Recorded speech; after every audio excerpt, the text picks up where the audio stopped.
Hello and welcome to Spyhards podcast. I'm Cam the Provocateur, here scot-free this week. That's right, it's a scot-free week, which means cue the music, folks. Unst, unst, unst. We are going to party down because we have a big interview this week to deliver.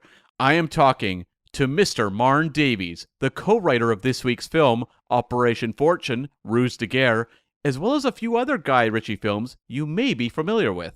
There's all sorts of exciting stuff in this interview, including the evolution of the film, and who knows, perhaps future hopes for where this franchise could go, but I'll leave that to Marn to explain. So, in the spirit of Hugh Grant's character at the end of this film, let's cue the fireworks.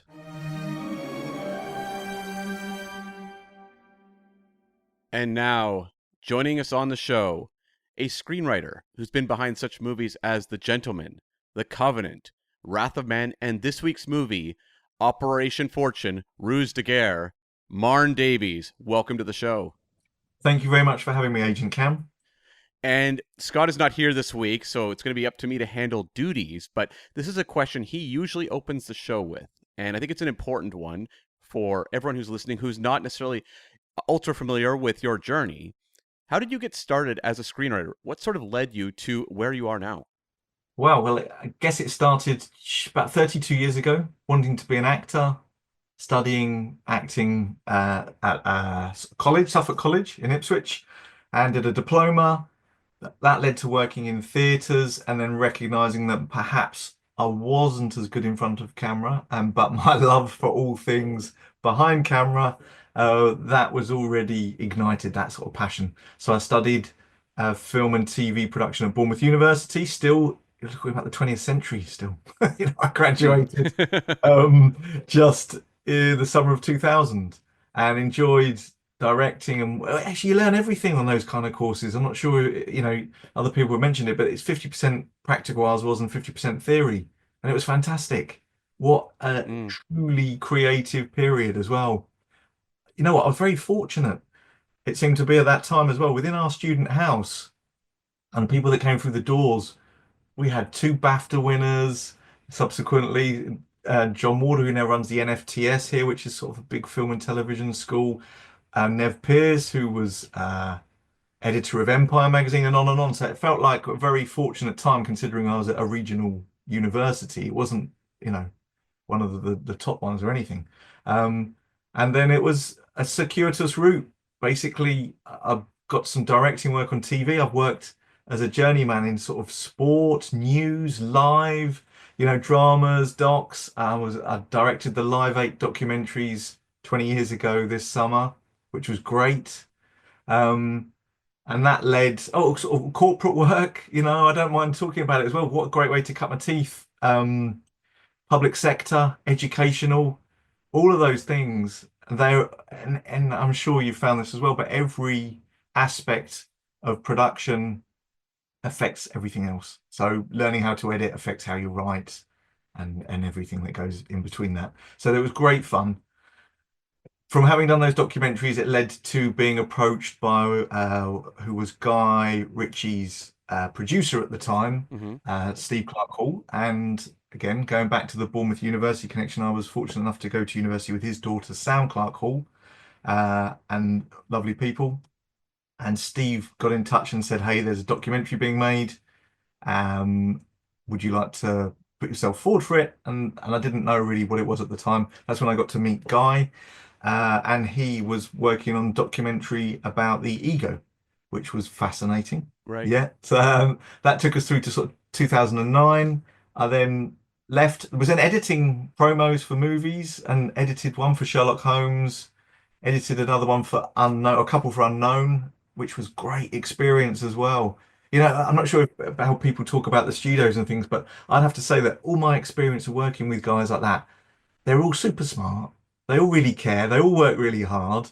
And it only made the work better, the notes I was getting back. For that, sort of the marketing, I was just impressed at how that operated. So that was fascinating. I was going to quickly ask, when you were doing like the promo for Sherlock Holmes, Yeah. was Guy Ritchie aware that you were doing that? Yes, because He was, okay. I think it came across other people's desks. It was when they were shooting it, and it's still a bit of an unknown entity.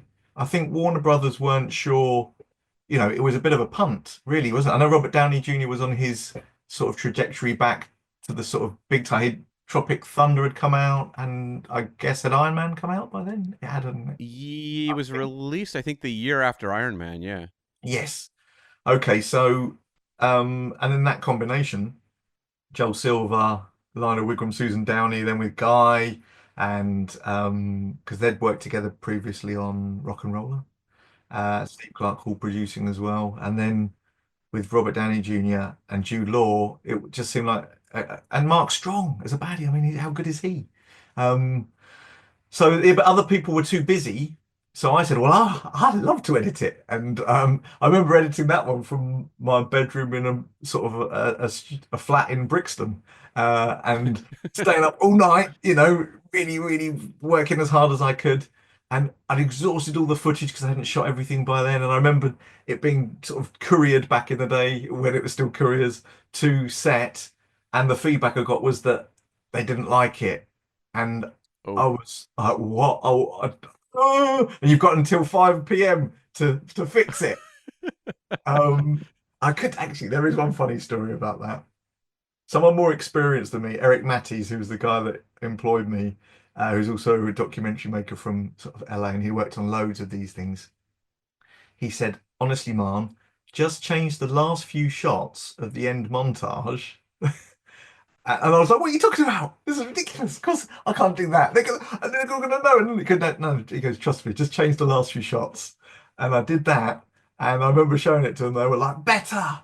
Yes, this is great. And I looked over to Eric and I was like, oh, okay. So that was one of my lessons sort of learned quite early. But anyway, that was all great fun. And yeah, did Unknown promos. And then Guy came back from LA and relocated back to England about 2013 and got in touch saying that he wanted to pick up doing the Ego docs. We spent the next couple of years making those, and that was a great process. Honestly, Cam, we got to I got to interview people all over the world, sort of people in psychology, spiritual leaders, people like Sam Harris, all really interesting stuff at a time when I was very open to sort of learning about all that stuff as well. Um, so that was fantastic, and I'm very fortunate to have got to work on that with Guy. That was great. And that wrapped up about 2016. And then Ivan, who's Guy's producer now and who I wrote with for a few years, um, he got in touch and said, hey, we want to make a TV show based on an idea that we've got about a drug sort of wholesale seller that is got cannabis farms underground of aristocrats' property, which obviously a gentleman. But so 2017, I actually outlined 10 episodes and wrote 5 episodes. So it was originally a TV show. Right. Then 2018, they changed course and said, right, we're going to make a movie. So we did that. And then, so that was 2018. And then the rest you sort of kind of know that we had this run of very fortunate run. I'm very grateful, of course, to have had the opportunity to write 4 films before, and then the uncredited work on Ministry, sort of 5 in 5 years. It was fantastic. And like The Gentleman, I remember when it came out, that was one of the earlier movies I saw after the pandemic restrictions had lifted in theaters. And I don't know that history will remember it as being kind of a crucial movie at that point in comparison to kind of the big ones like Tenet or Black Widow. But Yeah, like to me, that was like the first genuinely really good time I had at the theater yeah, since like, here in Canada, we were able to go to theaters. And, yeah, there was some kind of leftover ones that were a little rough that brought us back to the theater. But I remember walking on The Gentleman and being like, okay, this was an absolute blast. And also it felt like kind of a really exciting return to form to kind of what Guy Ritchie did best early on. yes, And when yeah, you're working on a movie like that, his tone is so specific. yes. How does that work when you're a writer coming in and working with him and trying to make something that is, that has that Guy Ritchie feel? Yeah, well, certainly you dial in that. By the way, you're correct, because that's something that Ivan was very keen, and all the feedback Guy was getting, I believe, from people saying, something else like rock and roll and more like Snatch. And to go back to that, it was fun. That was really good fun. The three of us would sit around bouncing ideas about, and you're right. You dial into what guy likes and what he doesn't like quite quickly. Um, he's always going to put his spin on things, of course, because that's how he works. And I understand a lot of uh, sort of directors operate the same way. So you just try your best to dial in. I think that's the. But as a film writer working for other people, that's always kind of my job is to try and dial into what the director wants and what everyone wants, isn't it? Is um, I can also see why a lot of writers decide to then become directors. And some of the Hmm. like we were mentioning sort of before we started recording about people like Shane Black.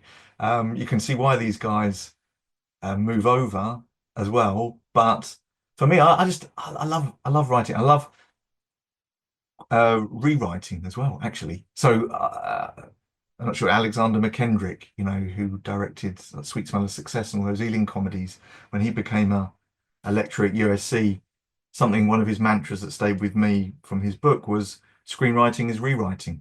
So as long as you're Yeah. prepared to do that, um, and bringing it back to your original question about Guy, then just I had to be prepared to just rewrite and rewrite and rewrite, and that was I was writing every day and rewriting scenes and rewriting scenes, and again they'd be rewritten on set. Once the actors are there as well, and so I enjoyed it. As that certainly The Gentleman, because it was all new and it was returned to sort of a British gangster film. It was great fun, really good fun. How did the dynamic between you and Atkinson and Ritchie sort of change from doing The Gentleman going in, you're new in kind of the world of working with Guy Ritchie, to doing like Wrath of Man and then going into this week's movie?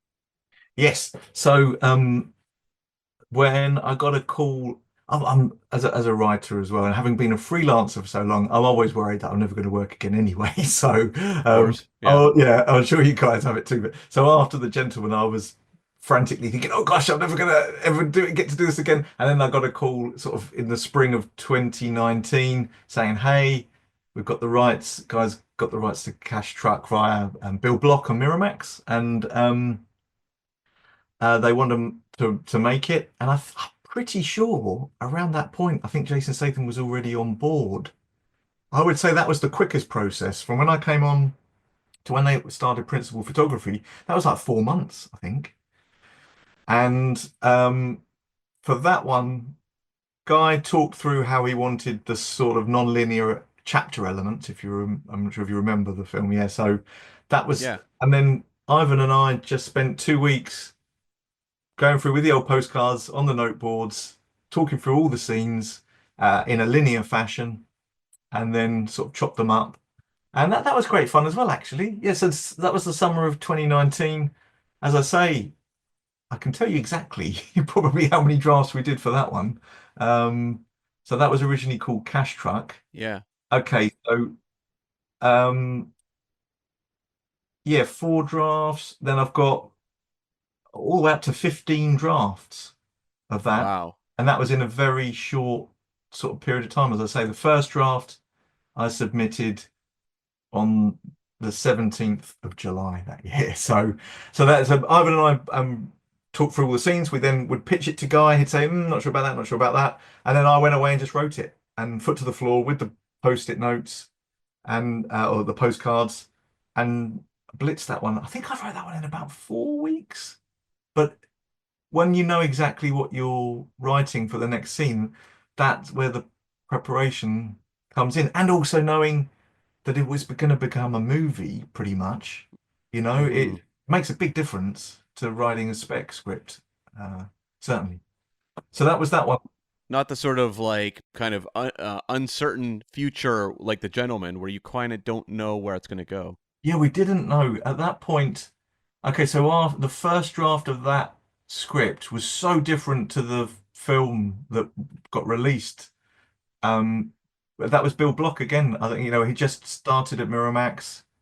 He wanted to work with an auteur like Guy, and that that got the ball rolling. But there is an interesting story about that. The casting. At one time, that was going to be Jason Statham playing the Matthew McConaughey role. Hmm. So it was written for sort of a London gangster.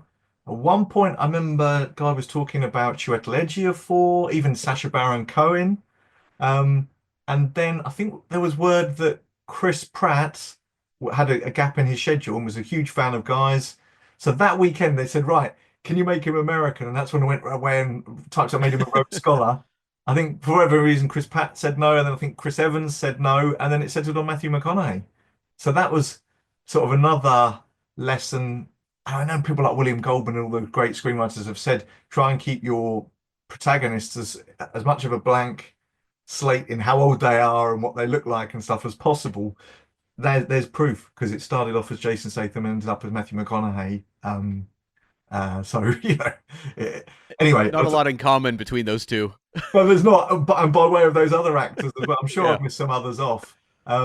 So as I say, Cash Truck or Wrath of Man then became very much like guys directing, Miramax are behind it, and Jason Statham's going to star. It was obviously those guys working together again for the first time in a long time, um, and it was quick. It all seemed to come together pretty quickly. That one. I remember being on set in West Acton where they built the Fortico, the sort of cash truck depot, and where they stored all the money in West Acton. And by way of researching this podcast, I can tell you pretty much exactly when and where I was when I came up with the name Orson Fortune.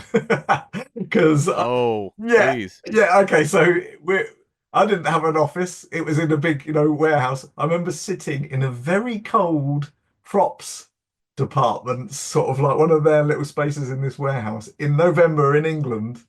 And they'd said that a guy had said they'd like to do a spy movie, like a contemporary. He really enjoyed doing Man from Uncle. And uh, Jason Statham's characters always have good names anyway, don't they? But Of course. yeah, and funny names. So Orson, I was thinking of Orson Welles, and Fortune, I was thinking actually of a football player because again, it's another idea cribbed from William Goldman, where he always used to use his favorite baseball or basketball players, I think, as names. And so Quinton Fortune, I think, played for Manchester United, wasn't a huge footballer, but it's putting the two together, and it almost sounded like Awesome Fortune, didn't it? And it just sounded like, oh yeah, this is fun. So that stayed from the genesis of the idea. But segueing into what you're saying then, beginning of 2020, after they'd finished shooting the LA stuff of Wrath of Man, they said it in earnest. Me and Ivan do the same process, go and sit back in Guy's office in London, plot out a script for this spy film. And the first draft was actually called Model Spy. Oh, And okay. yeah, and it was more like a cross between Mr. and Mrs. Smith and a bit of Miss Congeniality. Okay. So same thing. Ivan and I blocked that out. We had them both as spies, but for working for different countries. If the Sarah character was more from Mossad, and Orson Fortune was from MI5, and they had a relationship, a history. And when they got together, part of it was to convince the Hugh Grant character, Greg Simmons, uh, who had this thing for models. She had to pass herself off as being a model when they had to go. And all the same elements, but that's how that version started. And that one, actually, me and Ivan plotted it out, and then we both divided up the scenes, and he wrote half, I wrote half, and then we merged it together. And just yeah, that we submitted that one at end of February 2020. So it was quite a quick process. Then wrote drafts 2 and 3 of that in March, by which point we'd entered lockdown. And I was extremely grateful to have work at that point because, as we know, apart from all the other craziness and tragic things that happened, a lot of people weren't working, were they? Uh, No. I felt very fortunate that as long as it didn't step outside, everything was the same. I was still writing from this little office and getting to write movies, so Hmm.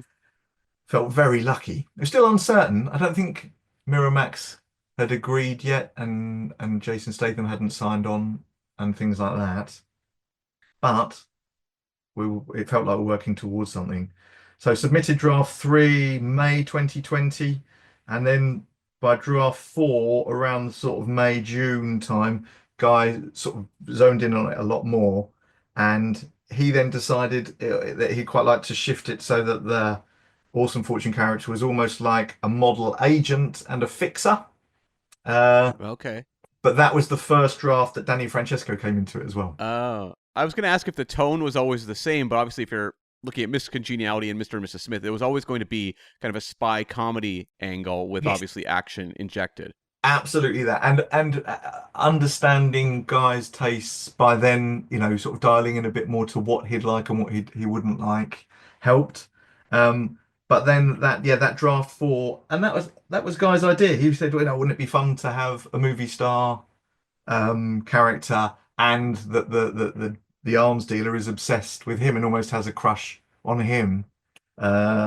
So that was fun, and that was, as I say, June, and then by July, I'd done draft five and draft six of that version. I think had lockdown been lifted a little bit by then? I can't remember. De- Depends where you lived, I suppose. Yeah. For me, it was more like, I guess, early 2021. Okay, so we had a break over here, and I remember traveling down to Guy's house in sort of Wiltshire, Dorset way, and we'd worked on a few drafts then. And then Jason Statham came on board to read it around that time, so about July 20, yeah, end of July that year. I got his notes back, and I was mentioning to you again, knowing that I was going to be speaking to you, I had a look at his notes, and I was, in hindsight now, really impressed with how sort of laser focused he is with what he wanted to be doing as the sort of lead character, with a very much a strong sense of what he wanted and what he didn't want. So Hmm. he said he definitely wanted the relationship element to sort of be sort of re-implemented in a way, even if it wasn't consummated, to have that frisson between them, which is a good idea, of course. Um, More of a two-hander. He said he should just be rather lose the model agent side. He wanted him to be a straightforward spy again. So kind of going back to the first draft then, and yeah, find a journey for the guy and the girl more, get them together in the movie and keep them together. So that was all very specific, good notes, and that sort of re-energized for the next Interesting. drafts. And that then draft seven was when it changed to, and I called it Five Eyes, and I really liked that title as well, because of the thinking behind that one. Then for those drafts was that it was going to be about hypersonic missiles. Yeah. At that point, England and America were way behind the curve from what I was reading, sort of researching. It was that Russia and China were leading the charge with all that stuff. And because of all uh, the wars and battles that have been fought in the Middle East, um, we we were behind the curve. And I thought, wouldn't it be quite fun, a bit of a reverse of the Oppenheimer nuclear bomb situation, if we were able to get hold of some of their weapons technology now to help get us back in that race. And it's all apropos of nothing because this isn't what the film ended up to be, was it? But I was like, oh, this would be good fun. So if it was Five Eyes and they were all working together, and yeah, so those next couple of drafts were like that. But then Guy shifted again and said, nah, not, I don't want to do missiles again. I think he'd done that in Man from Uncle as well. So it became the AI sort of technology, which again, I think that around the same time, and obviously separately, but Mission Impossible were doing a similar thing, weren't they, with that? They were, yeah, yeah. Dead Reckoning Part One, drop the Part One now. Would Yes. have been, I guess, that summer. I think, right? Yeah. Yeah. So that was all happening around the same time. Very zeitgeisty again, isn't it? Lots of AI, of course, that we've had since then. Um, It was timely, though. Let's be honest. Like that was a timely concern. So you guys were right on the mark to make that switch. Absolutely, and that was Ivan and Guy with that. They definitely wanted to push ahead with the AI side of things. But by then, all the component parts were certainly in place. It was looking back at those sort of drafts, it was more or less the script and certainly the structure that the finished movie was. By December 2020, Guy was sort of zoning in there more on dialogue as well, and so he was having a go, and we were bouncing that around, doing passes each. And it was good to try and get that banter going between Orson and Sarah characters, at which point I think Aubrey Plaza signed on. And then it was like, oh, wow, this is going to be great. with those kind of actors, with Jason Statham, with Aubrey Plaza, with Josh Hartnett, with Hugh Grant, Eddie Marzan, Max Beasley, with Bugsy Malone as well. They're all going to have great fun Hmm. improvising with Guy on the day. And when I skip through the movie again, it's like, oh yeah, some of the dialogue certainly stayed the same from the last draft I worked on. Some of it, of course, has evolved, and some of the really funny lines that were making me chuckle were definitely, you could tell they came from Aubrey Plaza, they came from Hugh Grant. Okay, and Carrie Elwes, sorry, I forgot to mention him. He's great in it as well, isn't he? Yeah. Yeah. But and that Carrie Elwes character, the Nathan character, he'd been in it from draft one. He was always the handler. The JJ character was always in there from draft one in a different form. So all of those elements, you can see it's changed a lot. And that was the longest process of all of the others, partly because of lockdown and everything else. It by the time they were shooting in early 21, as you say, I think we were back in a lockdown of sorts, but they were all in a bubble in Turkey. Right. Yeah. Now, I was going to ask because there's a lot of heist movie energy in this spy action comedy, and that is often very complex to communicate to an audience. Like, there's a lot of structural stuff you have to get across. You have to, deal with a lot of reversals and double crosses. You've got an opposing team. There's a lot of balls in the air, and you hurl the audience into the movie. And yet, like, people would probably walk out of this movie, or, The Gentleman as well, and be like, that was like a light, fun, engaging, enjoyable time at the movies. Yeah. How is it like when you're trying to communicate kind of that lightness of tone, that kind of quick on its feet comedy, Yeah. at the same time you have a very complex structure to deal with in terms of the plotting? How do you make that work? You know what? None of it happens quickly. It is all process. It was very much the same for The Gentleman. It's literally putting in the hours, rewriting, as I say. Um, it's it's very different working in a vacuum on your own. As soon as you're able to collaborate with other people, given that movies are a collaborative industry, it is just that. There's always the what if game. Yeah, there's always going to be someone that gets to have the final decision. It's never normally the writer anyway. So, in this, it is very, it's very much, it's a Guy Ritchie movie. So, the guy's going to make the final decision. If he likes it, then we'll roll with that. And it would be so many drafts and so many scenes that didn't make it. And that process, I think that's one of the things that I think is different from when you're taught it in an academic situation or film school or even reading the books to then doing it.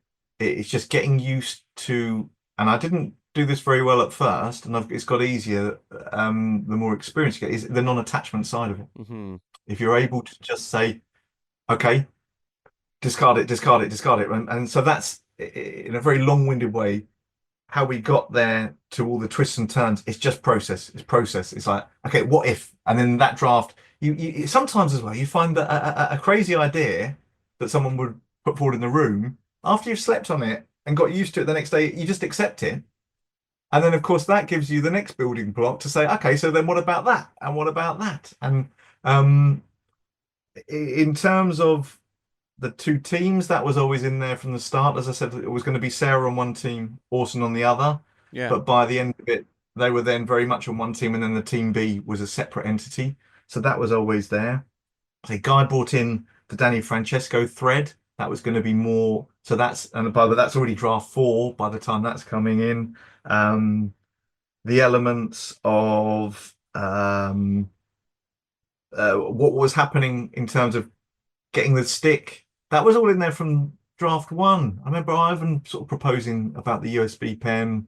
Again, I think what was big on our mind at the time as well, we both really liked Mission Impossible 3. Okay, yeah. I thought that was a great, and the rabbit's foot, and Mm-hmm. the ultimate MacGuffin in a way, wasn't it? Because Yep. what is it?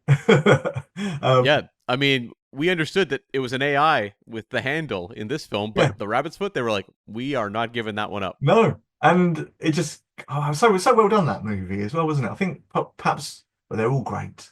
They're as a pure fanboy, I'm not sure about you guys, but I love the Mission Impossible movies. Yeah, we do too. And Yeah. 3, I think, is underrated, which has some really great character work, being put inside of this very high octane kind of heist action film. To get Philip Seymour Hoffman as your baddie, I mean that awesome, wasn't it? So yeah, and even as you said, Dead Reckoning Part One, which is now not Part One but just Dead Reckoning. How good is it from the moment he jumps off the cliff on the motorbike? Mm-hmm. Just in terms of propulsive action, foot to the floor. Every time I seem to switch over on telly, and I'm just glued to the end because it's like, wow, I mean, those guys at the top of their game, aren't they? Chris McQuarrie, Tom Cruise, all of them there. Yeah. I mean, all of that. Must be such fun to work on those movies as well. I've digressed. No, actually, it's in line with something I was going to ask you, which was, when you're, writing this film and envisioning what you want it to be, is that one of the influences Mission Impossible? Or are there others? They're definitely. It's difficult with something like Mission Impossible because it's existing IP, and by the point we're talking to, even after the first movie, for people that didn't know it in sort of mid-90s from the 60s version, they're already. I was looking at was it the one before that? Was it Ghost Protocol or but wherever it starts, and you get all this exposition dump, and looking at on the page, it's like, wow, they just tell you what's going to happen. Mm-hmm. And that, of course, that's the premise of this tape will explode or self-destruct and all that. That's a cool way to just get all that out of the way, because as everyone knows, exposition can be tricky, can't it? You've always got to have someone telling you what's going on at some point. Yeah, it could be totally like boring the way that Mission Impossible does it, but because you tie into the gimmick of this tape will, explode, the audience is already like, oh, we love this part. Yeah. I didn't want to get the actor's name wrong. Is it Sean Harris? Is he the bad guy? That's right, yeah. It's the one that starts off, and I think Tom Cruise is. Oh, in Rogue Nation, then. Yeah, is it? And then that's the one where the fake the news studio in the hospital and all that. Is that one? That is Fallout. Fallout. Okay. Yeah, Sean Harris is in 2 of them. Yeah, Rogue Nation's in the record store at the start where they're doing the kind of the exposition bomb, but it's the fake hospital, and the Wolf Blitzer stuff is in Fallout. So such good fun. And I imagine when they're coming up with those ideas. Anyway, so yeah, they're very much an inspiration, answer to your question, as are, of course, the James Bond films, which we all grew up with.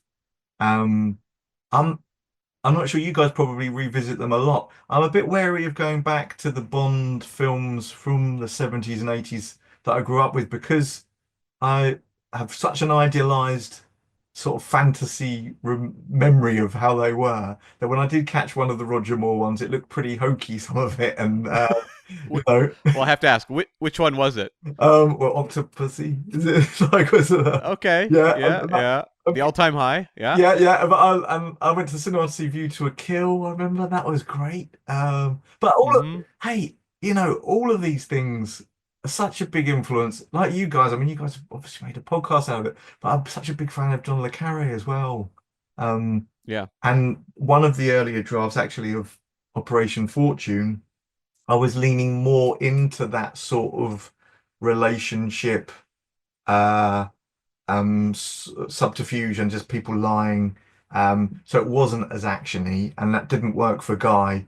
But I know there was a scene in it. Hopefully, someone will do it. There was something that happened here where a spy's body was found in a flat in Pimlico, which is a kind of nice part of London.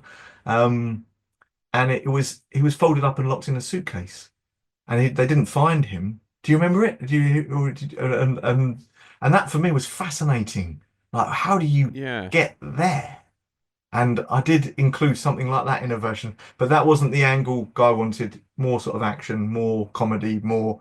So all that stuff kind of went as well. But in answer to your question, I will consume and absorb as many of our favourites around the time I'm writing them, or at least the memory. And I often find that I will refer to the actual scripts now rather than watching the movie sometimes. So, yeah, because they do change so much, don't they? They do, and I was going to ask you a question, actually. I don't think we've ever asked a writer, and I'm surprised we haven't, which is that, there are so many classic spy films. You're mentioning Bond and Mission Impossible, all these hugely influential things. When you're sitting there in the 2020s or the late 2010s, and it's like, I have to write a spy film. Like, how do you come up with anything original at that point? And you did. Well, Like, that's the thing. It's like, I watch the movie and I go, genuinely, this doesn't feel like a spy movie that I've seen, especially when you work in all the Hugh Grant stuff. Like, it really does yeah. feel different, but like, that has to be daunting. Yes, it is, because exactly as you say, every plot idea, every MacGuffin, uh, every sort of route you could go, it felt like it had been done. It was a good touch of Guy and Ivans to use the AI side. I would have thought actually the hypersonic missiles, what was sort of prescient about that at that point, they still hadn't the weapons technology hadn't been used, but the time the movie was first meant to come out, uh, China tested their first one around the world, Hmm. and then Putin threatened, I think, Ukraine with a hypersonic missile as well. So it would have been ripped from the headlines. That too. I know missiles aren't, they go back right back to the original bombs, don't they? But that was part of it. Sitting down thinking, okay, well, what are these spy films about? It's normally about that, isn't it? It's war, land, money, power, all the big themes that you'd be writing about in any of those sort of book. It goes back to the Greek tragedies and all those myths that we know, don't we? So Hmm. all the same things have been written about. So yeah, but again, short answer to your question, it was incredibly daunting. I thought, what are we going to do? But then you work your way in, and that's where Guy's great as well, working your way in with the characters. So elevating the awesome Fortune character by adding like his love of the finer things in life, the wine, being flown around in PJs. That's all great fun. People really love that. I remember at first as a writer, sort of, I guess you bristle because you think, oh, I wish I'd had that idea. But Hmm. also, um, you can tell. That's normally a good way you can tell if it's a good idea if you're annoyed that you haven't thought of it yourself. So, Of course. yeah. Yes. And I want to ask you about the Hugh Grant character, because this is inspired, I think, gives the movie such a offbeat, bizarre energy that you initially don't necessarily expect to play such a prominent part. Yeah. Like, you think, okay, well, maybe this is more of a smaller supporting role that's just really showy, and at a certain point is such a huge part of driving the movie. Yeah. How did you arrive at that? And also, just, I mean, you say, you don't necessarily want to write to an actor. Was there awareness that Hugh Grant would play this role? Hmm. Not at first. That character was always very prominent, and he was always am I going to get the name wrong now? I did a lot of research on famous 80s arms dealer. Was it Khashoggi? I want to say something like that. Um, there we go. Adnan Khashoggi. Okay. Okay, so Adnan Khashoggi, very famous arms dealer. He, yeah, he earned the name the Great Gatsby of the Middle East. So when I came to write the first draft, I thought, oh wow, what a great fun character. He said he wasn't selling arms, he was marketing a good time and extravagance and all those sort of things that you'd expect to sort of like, don't look at what we're selling, but come and have a nice party on my yacht. So that character was it was very much written like that from the start. But of course, once you give it to someone like Guy, he then added that extra layer because he understands that the world of probably the rich and famous a lot better than I do. Sure. Yeah. So he already knows more big characters like that. And then having had such a successful collaboration with Hugh Grant on The Gentleman, who, I mean, great. I mean, I've created that Fletcher character for The Gentleman, but again, to see what Guy and Hugh Grant did with that was awesome. Actually, just backtracking, I think Hugh Grant based that character Fletcher on the guy that had been snooping him and stalking him, and the paparazzi member that had hacked his tapes or hacked his phone or whatever. Hmm. So he based that character on that, and I think he had very strong ideas about who he wanted the Greg Simmons character to be in Operation Fortune. Also, he was coming off a great run. Yeah. That shift from romantic lead, I mean, Paddington 2, how good is he in that? Uh-huh. It almost feels like there was kind of like a don't give an F Yes, kind of attitude. He had a certain point of like, I am just going to try crazy fun things and yes, see what works. And I mean, he's such a gifted actor that it's pretty much all worked. Yeah, it has, hasn't it? And again, someone that smart, that experienced, if he's sort of riffing with Guy, oh, they worked together on Man from U.N.C.L.E. as well, hadn't they? And he was great. I think like Hugh Grant was great in that. Yeah. One of my favourite lines. I'm not sure who wrote that one, but for a special agent, you're not having a very special day, are you? Mm. Which is great. So many times subsequently now, you see how much it is a collaboration. You get those kind of actors on set in the right space, being trusting their director like Guy. Jeremy Strong came out with one of the best lines in The Gentleman, which was about sort of old-fashioned laws. Like it's illegal to call a pig Napoleon in France, but just try and stop me or something like that, he said. Um, so yeah, and Aubrey Plaza came out with great lines. I know Hugh Grant, one of his funny lines, did it make it in the cut of Operation Fortune when the bartender's doing all the sort of fancy bartender stuff at the party? He's look at the little monkey man doing his little tricks or something like that. That was him. I Yes. think that was improvised on the as they were rolling camera. Um, so yeah, as you say, they elevate it. You get the right directors, the right actors. Of course, they're going to make it three-dimensional and make it soar. That's why they're at the top of their game, surely, isn't it? It's Definitely. yeah, And you've got like very offbeat characters in this movie because Aubrey Plaza's character, Josh Hartnett's movie yes, star, and then of course, Hugh Grant as we're talking about. Is it difficult to have kind of this injection of just manic energy coming in these various corners of the movie, and yet at the same time trying to kind of get across a somewhat action-driven spy thriller? yeah. I think that would be credit to Guy as a director. Then he's, if you look back to his movies over the last couple of decades, he's always had ensemble casts, hasn't he? He's always managed to work with lots of uh, big characters, big names, and makes it work. I think that's where he's very good at spinning the plates. Um, so it was on the page to a point, but as you say, once they all get in the room, it was even true of Wrath of Man. You think about how many actors were in that, really good actors, Mm-hmm. um, and they all come and they all kind of bring their A game, and they're all open to doing working the way that Guy works as well, which is I say on the day he will say, okay, well, how else can we do this? And let's try and use this as the basis of the scene. So I know Hugh Grant certainly had a lot of input in Operation Fortune towards the final third of the movie. When I was looking through, and I did look through with sort of the shooting script versus the finished film.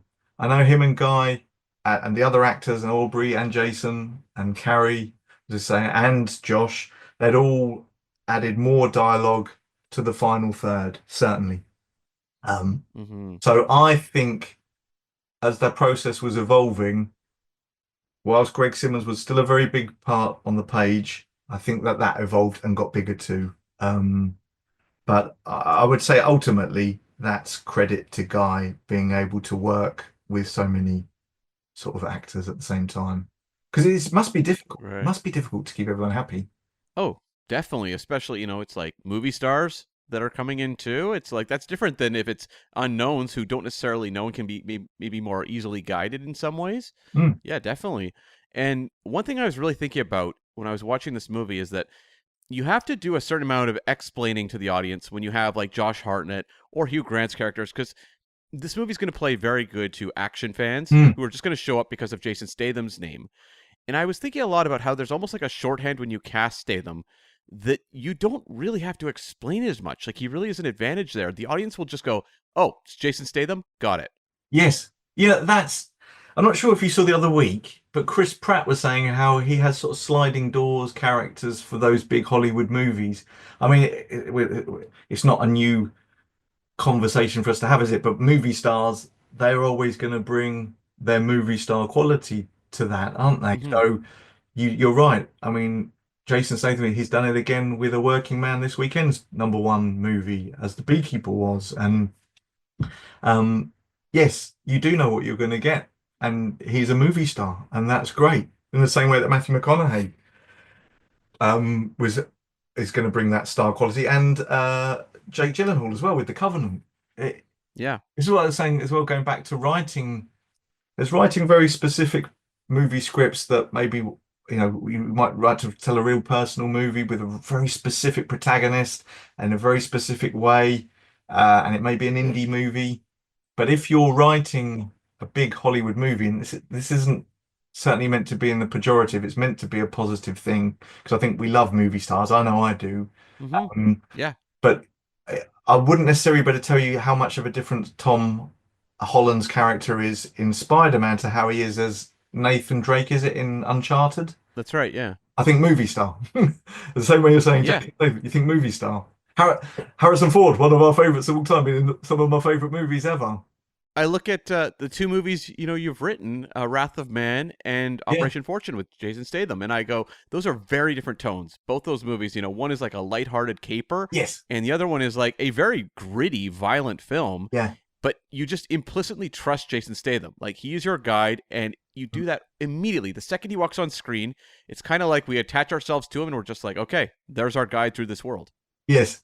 And that we haven't mentioned it, but it's worth noting how good he is at comedy. Obviously, that he'd already tried his hand in Spy, hadn't he? And he was fantastic. Yeah.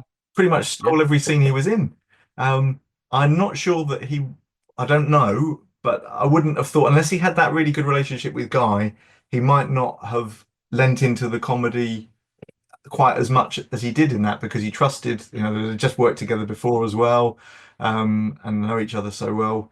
But bringing other people like Aubrey Plaza into the fold as well, it, she's known for her comedy, wasn't she? She's great. Josh Hartnett, Mm-hmm. we haven't, or Carrie, we should go talk about them as well because Josh Hartnett is very good of him to send himself up in that way, playing that character because, Yeah. he was that movie star heartthrob at the turn of the century, wasn't he? And he again super smart, really lovely guy. Carrie always, all of these people, they're so it's too easy to be dismissive. All of these guys, I'm always super impressed whenever you meet them and speak to them. They're cineasts. They know themselves really well. They know they put the work in. So it's only going to benefit.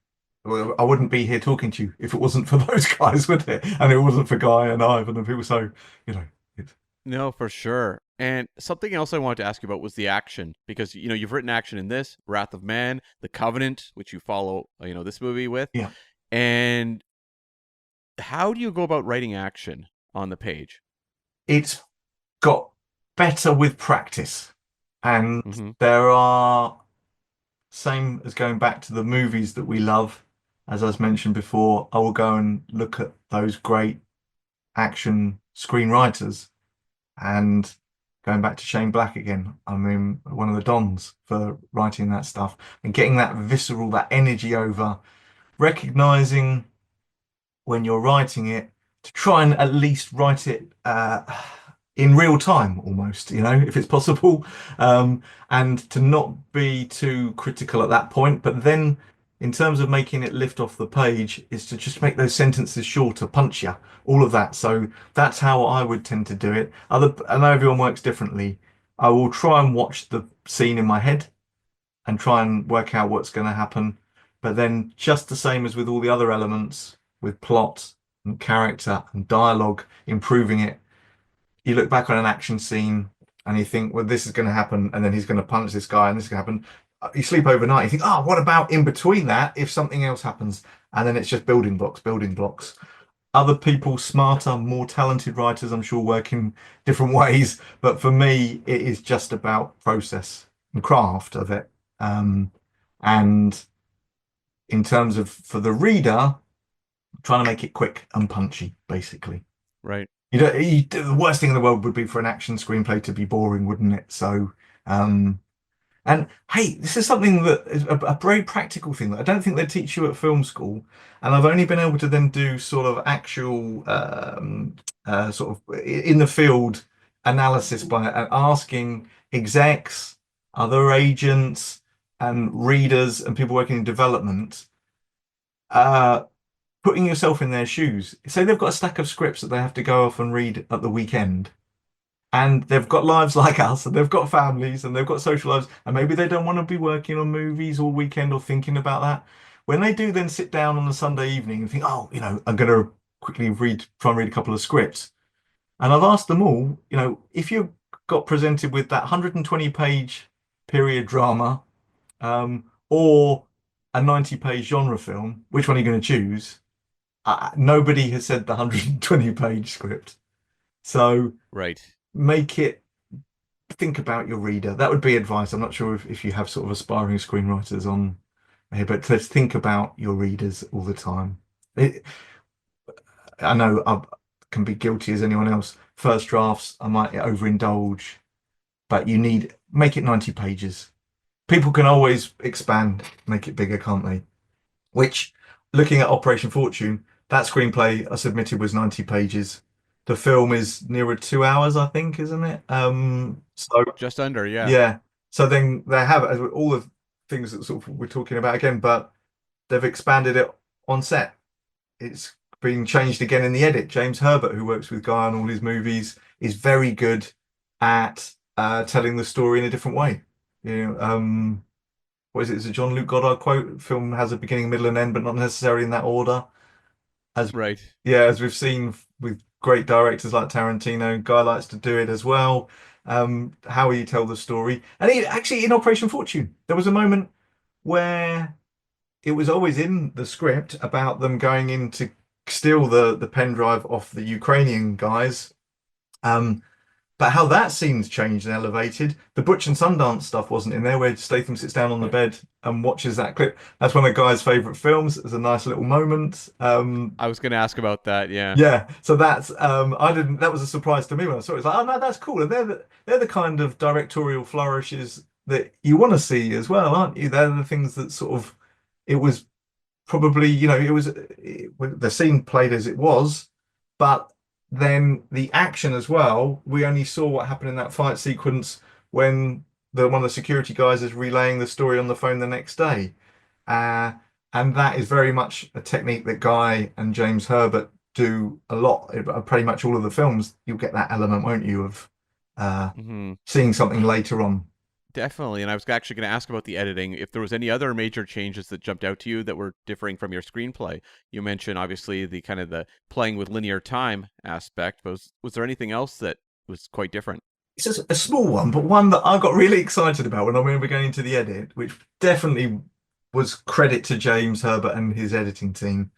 When I think they're at the airport to go and collect the bagman, they've got one of Danny Francesco's movies up on a billboard, haven't they? Of him playing like Napoleon or something like that, or that kind of thing. That was definitely all those guys, and they're great. You see what I mean? It's when you've got so many creative people and collaborators, all with the time and space. I mean, that they would have been working on that edit for probably 6 months or a year as well. You get time, don't you? So there's lots of those elements. Apart from that, there was a lot of stuff on the page, I have to say. And as I said, as I went through the movie with the shooting script I had, it was almost more or less minute by page was still hitting the beats. As I say, until the final act, where that got fleshed out and changed. But certainly with the other movies, James done a fantastic job of that. I know he's great. Wrath of Man, shifting things around because that was a non-linear story. The Gentleman. There's a lot of good work in it. I think that was also Paul Mackless, wasn't it? The Baby Driver editor for Edgar Wright's editor. I think he worked on that too. So you've got people that are used to editing cracking movies, aren't they? So actually, yeah, James Herbert was one of the editors of what's that? Live, Die, Repeat. Is it? Oh, Edge of Tomorrow. Yes. So he came in and did a load of editing on that.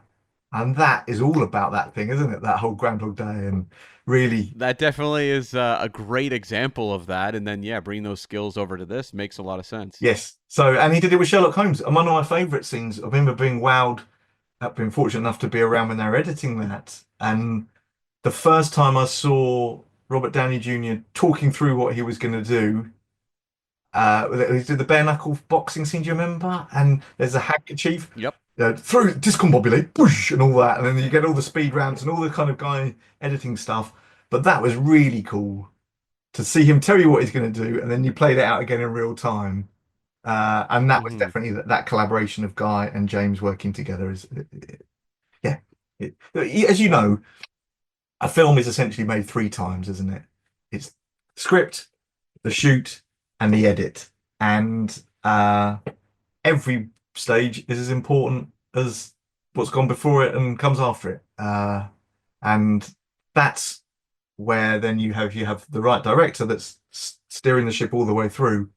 Then of course you should end up with something pretty special. And I think that's what Guy's been able to do consistently, hasn't he? Now for 25 years or Long time, yeah. He's yeah, become just like a reliable brand. yeah, He's one of those few directors people show up because they know his name. yes. And yeah, I was going to actually ask, were you on set very much for this film?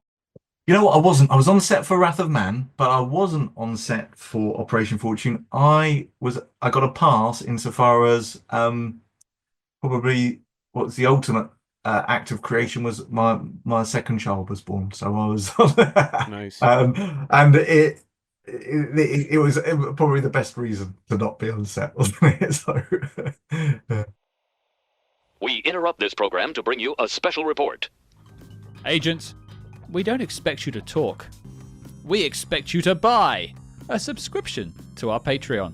Yee. That's right. Over on the Spyhards Patreon, we're covering all your favorite spy TV shows, as well as popular films from the most iconic secret agent actors of all time.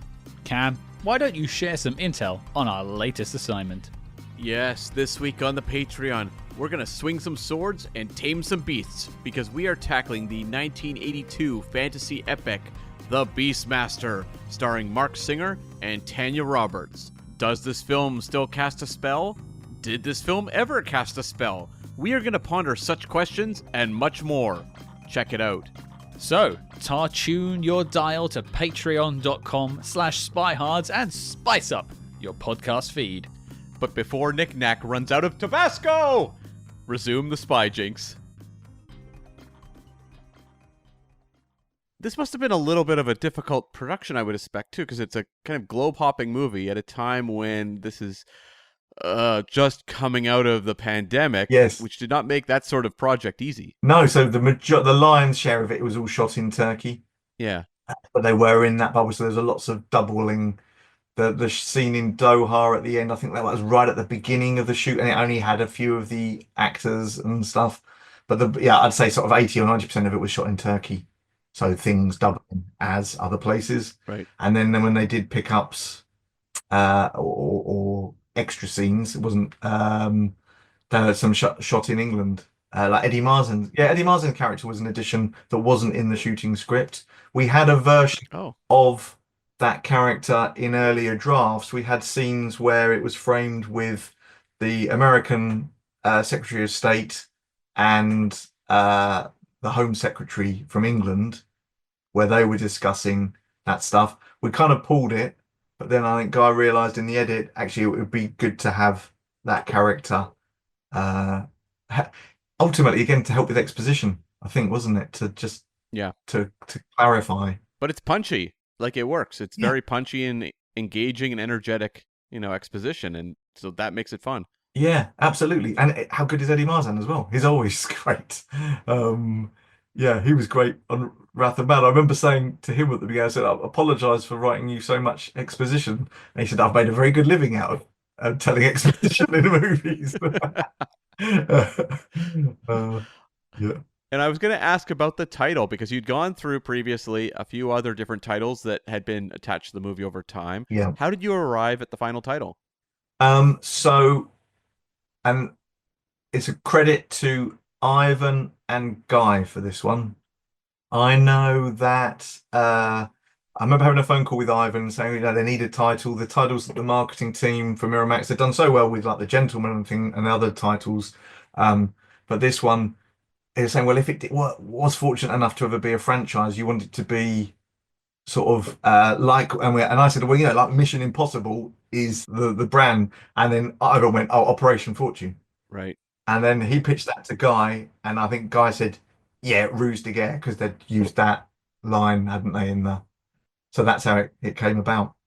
I still, obviously, because it was my idea, I like Five Eyes, but it wasn't to be. Save that one for later. Another project, right? I've seen someone else pitching it subsequently, so a movie called Five Eyes, so hopefully they'll get it away. There's a burger brand or a chain over here called Five Guys. Are they in Canada? Yeah. Okay, so Five Guys, that was what people were saying. Oh, it sounds too much like Five Guys anyway. But there was another reason for not using it. I did visit Five Guys when I was there in London, so Oh, good. I Okay, have good burger. experienced it. Yeah, They're incredible. They're fantastic. Yeah. yeah. No complaints. And I was going to ask about the release of this movie. This movie had a very difficult release. Yes. And probably didn't go the way one would hope. What were sort of the complications there? I think there were a number of factors. Certainly, the timing regarding the Russian invasion of Ukraine, that would seem certainly insensitive at the time, wouldn't it, to have released that? Mm-hmm. But then there were other issues. I think with STX, are STX still around, or they've reformed? So I think there were issues over how it was going to be distributed and when. I can't remember exactly the specifics on that one about if it was ever going to definitely get a release in American cinemas. I think it did in the end. I can't remember. But did it get a release in Canada or? It did not get released in Canada. I believe it did get released in some areas of the US, yeah. Okay, and I know it got released in places like Russia and other places because that's where I think a lion's share of its box office came. I don't believe it had a theatrical release here. I think it came straight to Amazon Prime.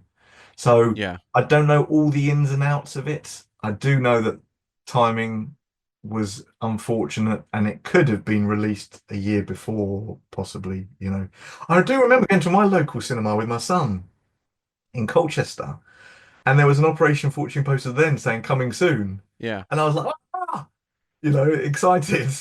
And that would have been 2022, I think. So I remember there was a big announcement story, may have been Variety or Hollywood Reporter, can't remember, but kind of announcing this movie before it. I don't think it had even maybe gone into production yet, into actual shooting, like basically saying like this is kind of a launch of a franchise and it's going to be coming soon. Yeah. And then being really surprised when it didn't get a proper rollout. And at that point, I watch it now and I understand like the Ukrainian aspect. You go, oh, okay, right. This kind of makes sense to me. But at the time, we didn't really know that, so it was really confusing.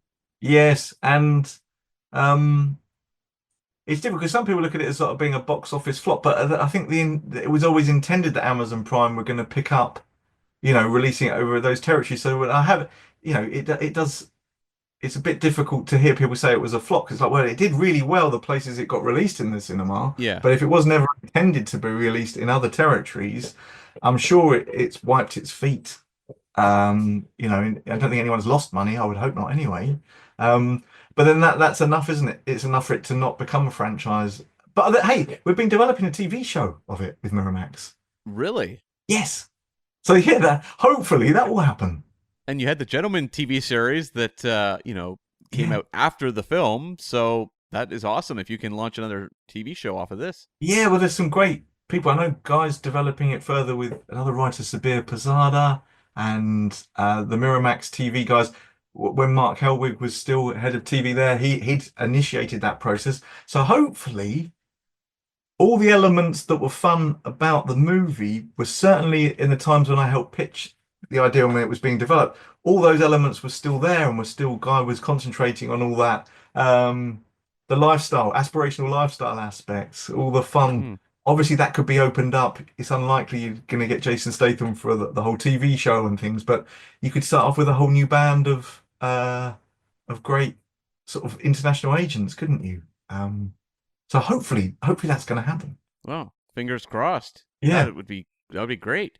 And now I've got two questions to wrap us up. I think, Operation Fortune we've had a ton of fun with, and I thank you so much for giving us so much insight into this production. But I'm going to ask the two questions we always ask everyone when we kind of wrap up these chats. First of all, what are you working on next? Okay, so I'm currently writing another crime drama for a new director called TJ Spay and the producer Mike Ore, which is similar but different to The Gentleman. It's more being sort of pitched more of as like a millennial gangster film, which has been very interesting for me to write different characters. And You got to dive into that one for a second now. 'Cause, So has that been difficult, or like what's the research process like for that? it's been really good fun because again, it's like what hasn't been done. Yeah. I guess that's it with every genre, isn't it? And especially with so many classic movies that you guys must love as well, and all the people that listen to this, I'm the same. I still watch these films.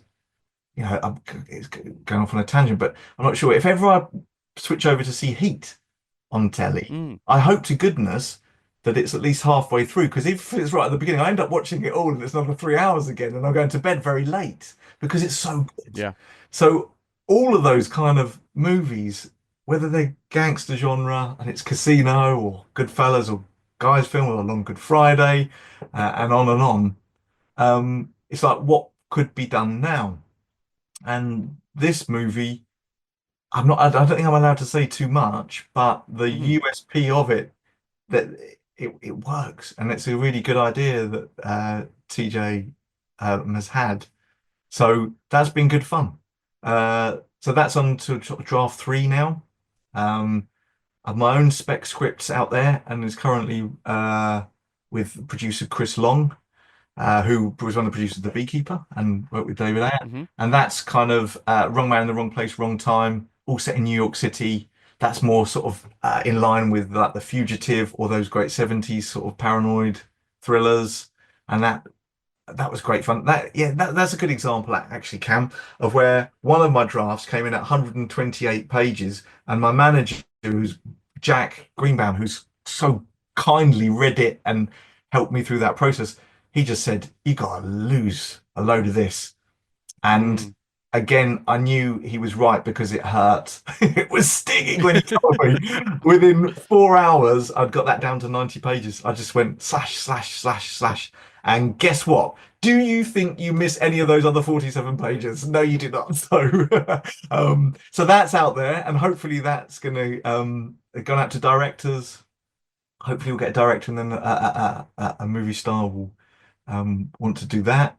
I've got another spec script that I'm working on at the moment. There's a book that we're looking to adapt.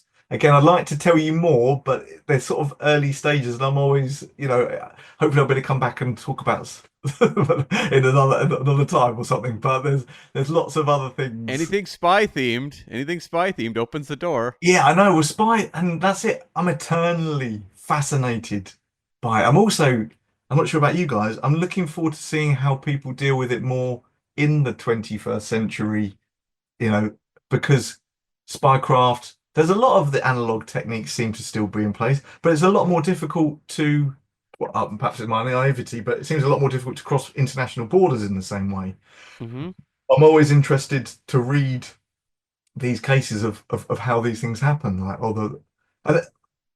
lot of the time, I think our imagination can put too much credit on. There seems to be a lot of stuff that happens from chance, doesn't there, and mistakes. So even you see the Bulgarian spies, I think they got caught here. Some of it was as you'd expect, but some of it seemed quite comical how things happened. So yeah, that in answer to your question, the short answer is I don't think I'm embellishing to say I'm working on 8 different screenplays at the moment at various stages. Some of them are finished screenplays, some of them are still at the sort of pitch stage. There's a cool one that I got to pitch for the other week as well, sort of for New Line and Chad Stahelski, which is a big action adventure movie. Cool. But I might not get that. But either way, Yeah. If I don't get it, I will want to go and see that at the cinema. Definitely. It would be great fun. Okay, and the last question. We've asked this to every guest who's ever been interviewed on the Spyhards podcast. Sometimes it's a real, take a second to think about this one kind of question, but Marn Davies, what is your favorite spy movie of all time? Wow. I should have thought about that one before, shouldn't I? We like to surprise you. We like to have that awkward moment where guests stare at the ceiling or... Well, Yeah. okay. So TV, it's definitely the original Tinker Tailor Soldier Spy. If it was TV, Mhm. could not get enough of Alec Guinness and that sort of BBC late 70s production. I absolutely loved that. I equally loved the 2011 Gary Oldman Yep. version, which was fantastic as well. As long as I didn't think too much about the Alec Guinness one. But so they are favourites of one type of spy film. We mentioned Mission Impossible before. I am an absolute fanboy of those movies. I love Christopher McQuarrie's writing and directing. I think Tom Cruise is to be admired so much for how he approaches all of those films, wanting to top the last. You say all of the cast and crew on those guys are at the top of their game, aren't they? And so, Yeah. and it's difficult to choose a favorite. We talked about Mission Impossible 3, but I do like Ghost Protocol. I like Rogue Nation. I love Dead Reckoning. Can't wait for the new one. So they're big fans. And then it all started with James Bond. And it all started on watching James Bond as a 7, 8, 9-year-old kid watching the movies on TV. So if I had to pick one after all of that, I'm going to say The Spy Who Loved Me. Partly because That is a great choice. that was one of the formative experiences where I think, like most, or not, a lot of kids of a certain age and what have you, that's what made me think I would like to be a spy. Roger Moore. Yeah. Well, it's funny you were saying you were nervous to go back to some of those Roger Moore era Bond films, but Spy Who Loved Me holds up terrifically well. Yeah. And the thing with like all of them is they all have their place, and Yeah. I find all of them enjoyable. But there is kind of that divorce. It's like when I was a kid and I would watch the Adam West Batman show. Yes. And like to me, that show was not a comedy. It was serious. Yeah. There was criminals on the streets and Batman had to stop them. And so then when I'm older, I go back and watch that show and realize how brilliant it was comedically. I feel like the Roger Moore films are the same kind of thing. You know, you experience them one way as a kid, but when you're older, you kind of hone in more on really like the sharp, witty lines and things like that. Yes, you do. And actually, Casino Royale, the first Daniel Craig and Martin Campbell one, that blew me away when I first saw that in the cinema. And we're almost 20 years ago now. Was it 2006? I mean, that was fantastic, wasn't it? Really sort of change of tone and thinking, wow. So there are, I'm sure now, Long Kiss Goodnight. You think about who you spoke to. I mean, I absolutely love. I still find myself occasionally going da da da da da. Got my keys. Da, da, da, da, Yep. But that was, I mean, and Gina Davis, fantastic. You know, there was the way that Shane Black wrote her character. It was just like he just accepted she's badass and was great in that and great fun. There's so many I know I've missed, and I'm gonna have that moment when we get off this call, and I'll be like, "Oh no, I forgot to mention a common sentiment among guests." What's your favorite? What my favorite? It's tough because like when we've watched as many, like Scott and I have now reviewed I think 200 something spy films. So your mind begins to turn to jelly. It's like if someone asks you a top 3, you're kind of like, well, at this point it's tough, but. I tend to say like I think North by Northwest. Oh yes, probably my go-to. Yes. Oh yeah. No, sorry, I should have said that because without North by Northwest, we wouldn't have had any of these other conversations. So yeah. But it's also like kind of a boring answer, right? Like you say that, and it's like you get a string of everyone saying, "Well, North by Northwest are notorious." Everyone goes, "Okay, well, I get it." But or Goldfinger, kind of like those three, kind of being like that holy three of things being mentioned. But we love when people have outside the box choices, even just you saying Long Kiss Goodnight. I don't think a guest has ever cited that one. Okay. In response to this question. Yeah, but so going back to North by Northwest, and Ernest Lehman wrote the script for that, I think, didn't he? Is that correct? Yeah. How efficient is that ending with pulling her up from the rock face, and then it cuts to being put up on the train. Yeah. Thank you, Mrs. Thornhill or whatever. So we then understand they've got married and they've got out and then they're off on the train and happily ever after. In direct opposition, again, not meant in a negative way, but that last Lord of the Rings film in the trilogy, which had about 20 endings, didn't it? But such economy. So yeah, there you go. So North by Northwest. What others? Just to jog my memory, because I'm sure they're all big faves as well. Oh, I mean, Spy Who Loved Me ranks very high with me among Bonds, but also Goldeneye and Casino Royale, which you mentioned. Yeah. Those ones. Notorious, which I mentioned. Yeah. Live and Let Die. I just thought that was a big one for me as well, seeing that. Mm-hmm. Yep. Yeah, I mean, so many. There are so many that I'm trying to. It'll be good to come back to you on another time and be the Ministry of Ungentlemanly Warfare. You see, when I read that screenplay, that came because I did uncredited work on that because it wasn't much. There was already a cracking screenplay there. Right. Arash Jamel and Chad Oman and Damien Lewis and whoever else had helped shape that. When I read that, you could see that as being one of those kind of great period Second World War spy films. So I'm sure there's some Second World War military spy films that we've missed that would be fun.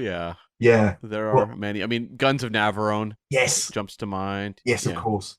Yeah. Kind of that Men on a Mission thing. Sea Wolves. Oh yeah, I'm a sucker for all of those. That's the fun part of obviously being able to do this now as a writer, but I don't think you ever lose the fanboy side anyway, do you? A great film is still a great film, and a great experience. I do worry at the moment. I don't get to go to the cinema as much as I could have done, but I do hope that this isn't going to be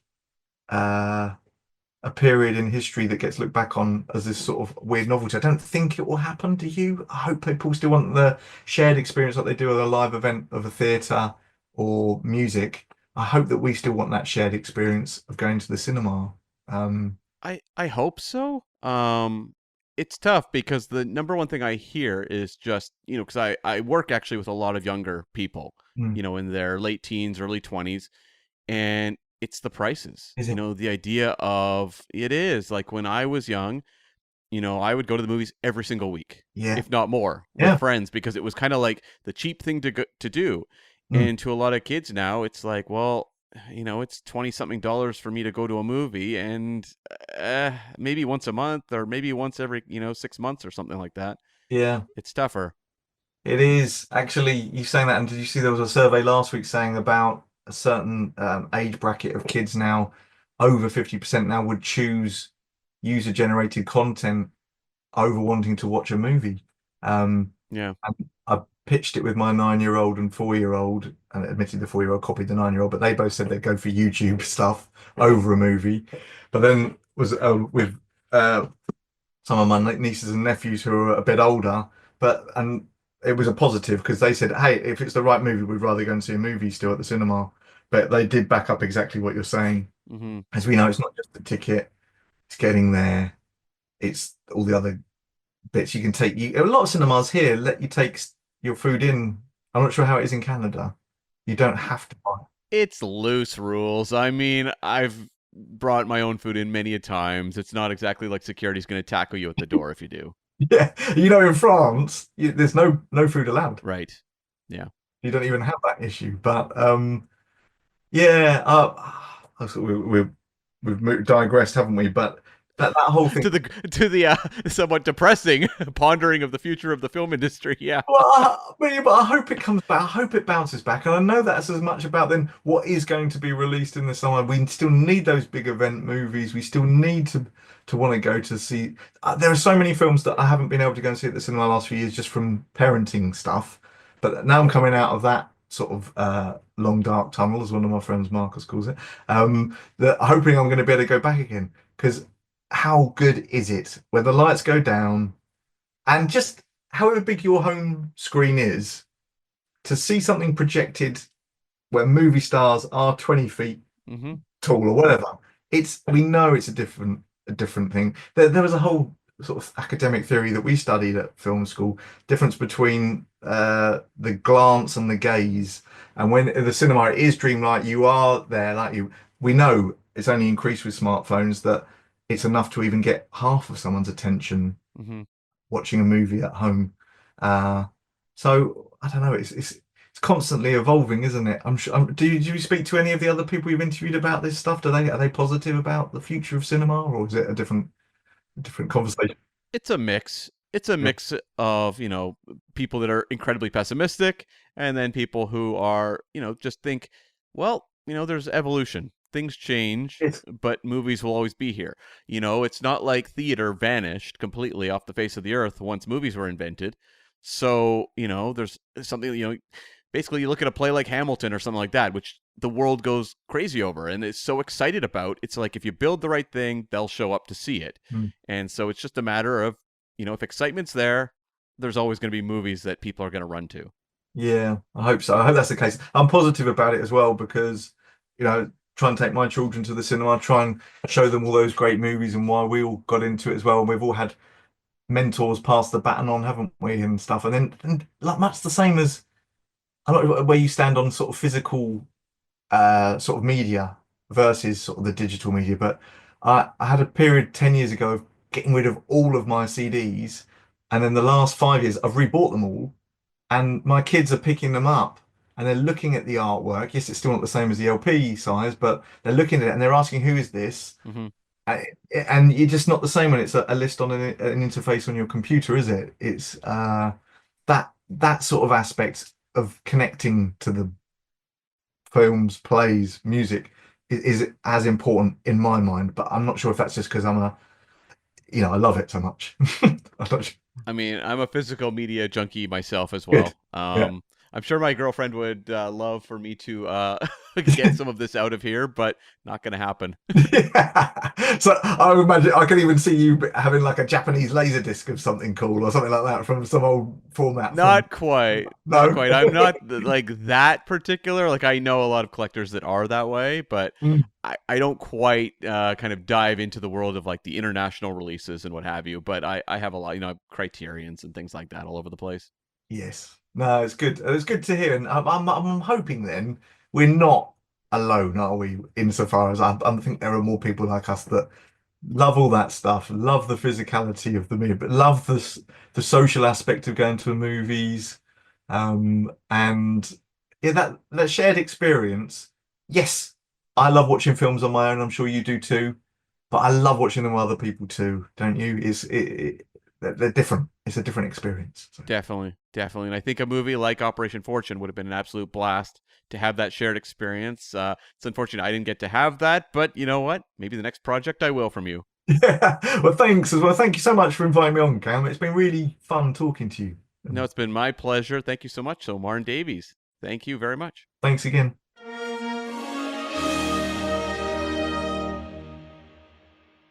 So again, just want to thank Marn Davies so much for taking part in this interview. I had a great time talking to him, and I think there's some interesting things that could be happening in the future for the Operation Fortune franchise. Fingers crossed. The Gentleman did spawn a TV show, so you never quite know what could happen with a Guy Ritchie film with a potential built-in audience. Perhaps, who knows, maybe even Ministry of Ungentlemanly Warfare could one day see something. Who knows? I know I'll be keeping my antennas up. You should too.